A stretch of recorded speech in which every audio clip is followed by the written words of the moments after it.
Ay, are you Filipina? Yeah, Magpakilala po. I'm Priscilla Flores from Manila, Ano na kayo katagal sa abroad? 35 years ago. Paho at pinagkakabalahan. Visitor ako for how many? Since 1994. Then I stopped 2009. And then nag-switch ako ng full-time from Dominas. Then part-time, I have a 4 employer.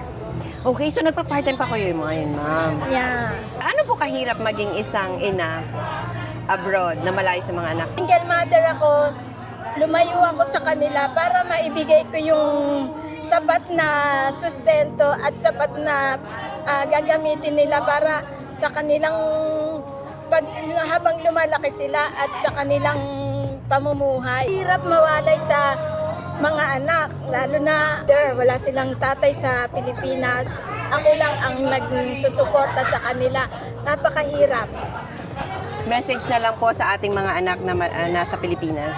Sa mga anak ko, please, wag niyong gayahin si mama. Wag niyong gayahin si mama na lumayo. At least meron kayong education sa Pilipinas, gamitin ninyo. Magtrabaho kayo ng maayos, palakihin ninyo yung mga anak nyo ng maayos.